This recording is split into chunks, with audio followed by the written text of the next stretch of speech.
बिहार विधानसभा निवडणुकीत आतापर्यंतचं विक्रमी मतदान झालेलं आहे आणि या मतदानाचा फायदा गेल्या 20 वर्षांपासून सत्तेत असलेल्या एनडीएला होणार की तेजस्वी यादवांच्या नेतृत्वात असलेल्या महागठबंधनला याचीच उत्सुकता आता ताणली गेलेली आहे। आणि याच पार्श्वभूमीवर साम टीव्हीच्या पोल ऑफ पोल मध्ये नेमके काय अंदाज वर्तवण्यात आले पाहूयात।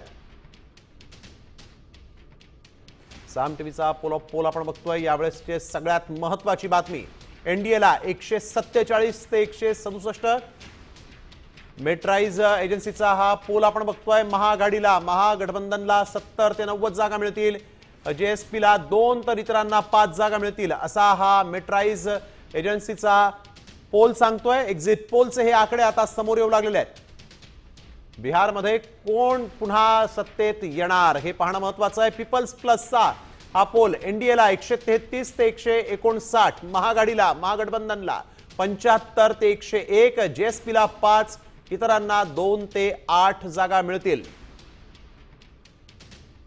यानंतर आपण बघतोय की भास्कर रिपोर्ट्स या एजन्सीचा एक्झिट पोल काय सांगतोय तर एनडीएला 145 ते 160, महाआघाडीला 73 ते 91, जेएसपीला 0, इतरांना 5 ते 10 जागा मिळतील।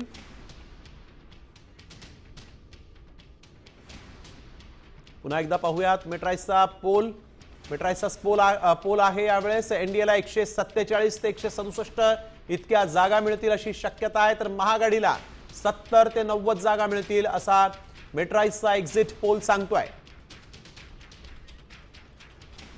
तर सगळ्यात महत्त्वाचा चाणक्यचा एक्झिट पोल समोर आलेला आहे। एनडीएला 130 ते 138, महाआघाडीला 100 ते 108 जागा मिळतील असा चाणक्यचा एक्झिट पोल सांगतोय। त्यामुळे पुन्हा नितीश कुमार यांचीच सत्ता, एनडीएचीच सत्ता बिहारमध्ये येते का हे पाहणं महत्त्वाचं राहणार आहे।